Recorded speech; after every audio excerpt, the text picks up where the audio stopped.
दोस्तों, जो husband wife का जो रिलेशन है,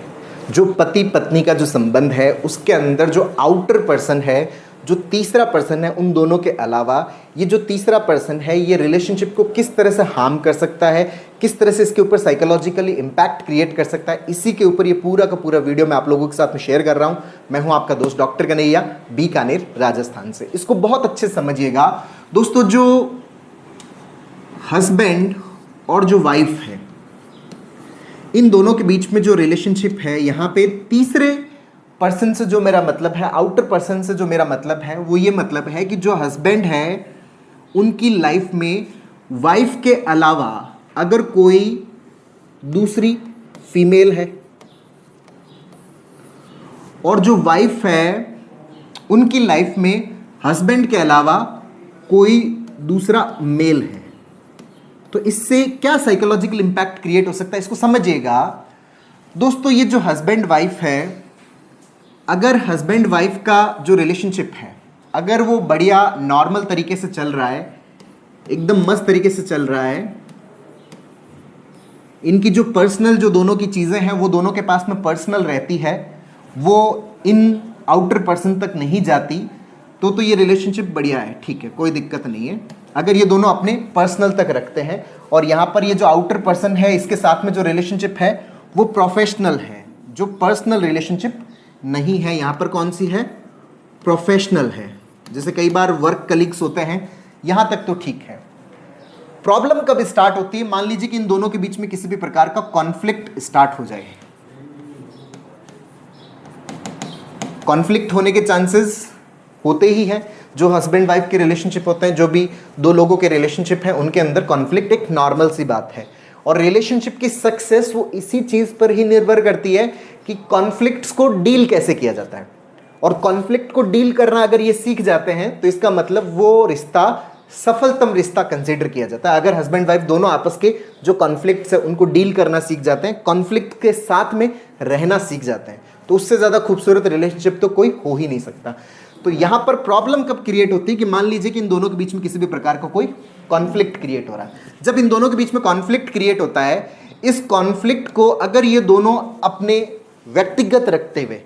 इस कॉन्फ्लिक्ट को मान लो इन दोनों ने अपनी एक टाई अप कर रखा है कि भाई हमारे बीच में कभी भी कोई भी कॉन्फ्लिक्ट होगा तो उस कॉन्फ्लिक्ट को हम अपने स्तर पर ही रिजॉल्व करेंगे। अगर ये अपने स्तर पर इस कॉन्फ्लिक्ट को रिजॉल्व कर लेते हैं, कोई दिक्कत नहीं है, मतलब अपने प्रोफेशनल्स को यहाँ पर इंक्लूड नहीं कर रहे, मतलब ये जो हस्बैंड है ये इस दूसरी फीमेल को इस रिलेशनशिप में इंक्लूड नहीं कर रहा, ये जो वाइफ है ये अपने जो भी कोई भी प्रोफेशनल कलीग है उसको इस रिलेशनशिप में इंक्लूड नहीं कर रही, और इन दोनों ने आपस में इस कॉन्फ्लिक्ट को रिजॉल्व कर लिया, यहाँ तक भी ठीक है, चलो कोई प्रॉब्लम नहीं है। लेकिन प्रॉब्लम कब स्टार्ट होता है कि मान लीजिए कि यहाँ पर ये जो कॉन्फ्लिक्ट है,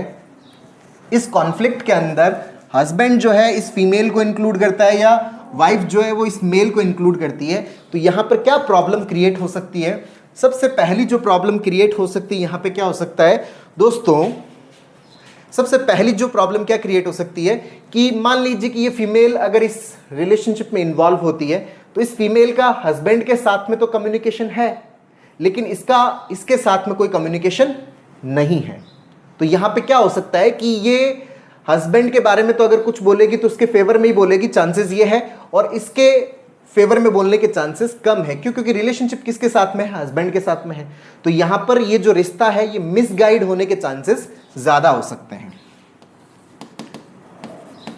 अगर कोई आउटर पर्सन के साथ में इस कॉन्फ्लिक्ट को डिस्कस किया जाता है तो रिलेशनशिप क्या हो सकता है, मिसगाइड हो सकता है। यही चीज यहां पर वाइफ के साथ में भी हो सकती है, क्योंकि ये मेल वाइफ के कांटेक्ट में है तो ये वाइफ को उसके अकॉर्डिंग तो बताएगा लेकिन इसके अकॉर्डिंग नहीं बता पाएगा। जब नहीं बता पाएगा तो यहाँ पर ये रिश्ता क्या हो सकता है, मिसगाइड हो सकता है। पहली प्रॉब्लम तो ये क्रिएट हो सकती है। और क्या प्रॉब्लम क्रिएट हो सकती है दोस्तों, जब इन दोनों के बीच में कॉन्फ्लिक्ट क्रिएट होता है तो ये भी इमोशनली डिस्टर्ब होती है, वाइफ भी इमोशनली डिस्टर्ब होती है, और जब इमोशनली डिस्टर्ब होती है तो उस समय इमोशनल सपोर्ट की आवश्यकता पड़ती है। और जब इमोशनल सपोर्ट की आवश्यकता पड़ती है उस समय मान लीजिए कि इन दोनों के बीच में आपस में कोई कम्युनिकेशन नहीं है, तो इमोशनल सपोर्ट है वो वापस मिले, तो यहाँ पर इमोशनल सपोर्ट की जो नीड है वो इन दोनों को वापस रिश्ता नॉर्मल करने के लिए क्या करती है, मोटिवेट करती है। मतलब ये दोनों आपस में बातचीत करें। लेकिन अगर मान लीजिए कि यहाँ पर ये हो रहा है कि हस्बैंड जो है वो अपनी इस फीमेल जो फ्रेंड है या जो फीमेल जो भी है इसके कांटेक्ट में है और अपनी जो इमोशनल नीड है वो इससे फुलफिल कर लेता है,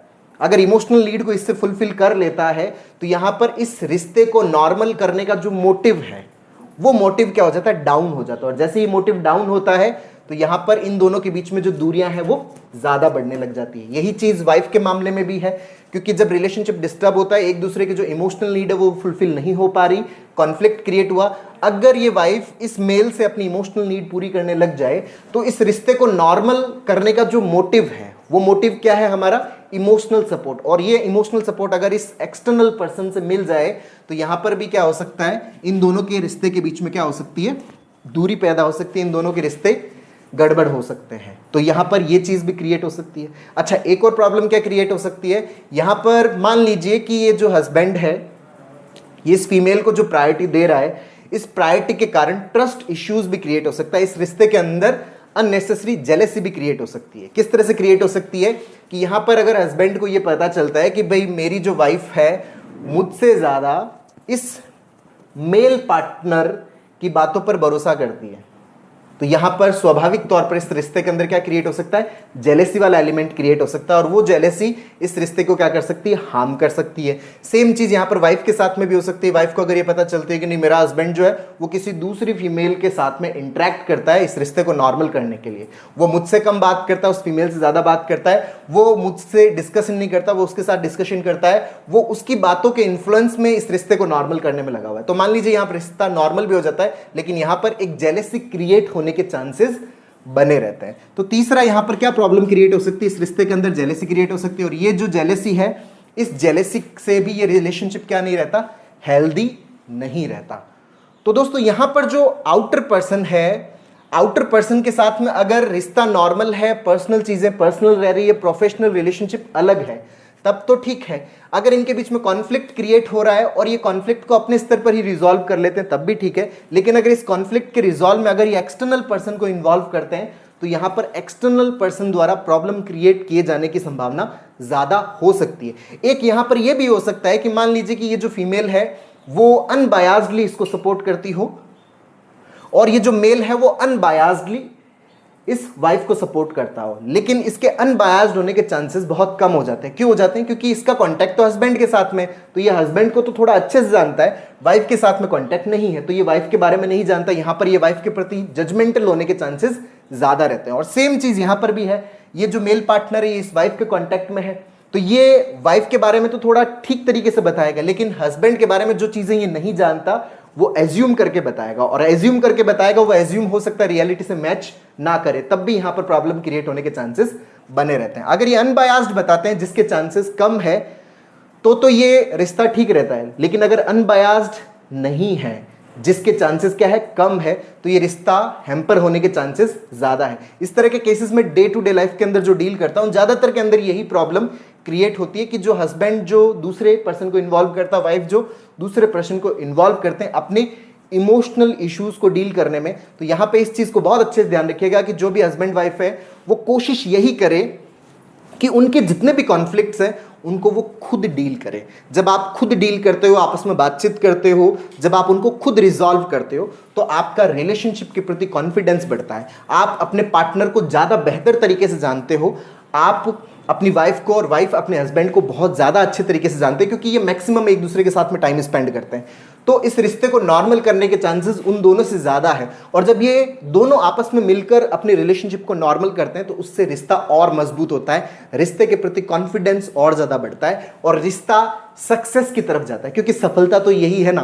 कि आपके बीच में कॉन्फ्लिक्ट क्रिएट हुआ और उस कॉन्फ्लिक्ट को आपने अपने स्तर पर ही क्या कर लिया, इसको बहुत अच्छे से रिजॉल्व कर लिया। तो दोस्तों इसको बहुत अच्छे से समझिएगा। दोस्तों हम लोगों ने रिलेशनशिप इश्यूज को रिजॉल्व करने के लिए हमारे माइंड को हम कैसे समझे, कैसे अंडरस्टैंड करें, इसके ऊपर एक स्टेप बाय स्टेप लर्निंग का एक प्रॉपर कोर्स लॉन्च किया हुआ है सीबीटी का, जिसका लिंक नीचे डिस्क्रिप्शन में है, जिसको आप अपने अंदर इंस्टॉल करके अपने खुद के कॉन्फ्लिक्ट्स को, अपने खुद की जो प्रॉब्लम है, क्या हम मिस्टेक्स कर रहे हैं रिलेशनशिप से रिलेटेड, उन सारी की सारी मिस्टेक्स को हम बहुत अच्छे से अंडरस्टैंड कर सकते हैं, बहुत अच्छे से समझ सकते हैं। क्योंकि रिलेशनशिप के अंदर बहुत सारा जब कॉन्फ्लिक्ट क्रिएट होता है तब हम बहुत सारी चीज़ें एज्यूम कर रहे होते हैं, माइंड रीड कर रहे होते हैं, जो हमारे रिलेशनशिप को हार्म कर सकता है। तो इन चीज़ों को कैसे बहुत अच्छे से अंडरस्टैंड करें, कैसे हम इसको रिजॉल्व करें, इसके ऊपर पूरा स्टेप बाय स्टेप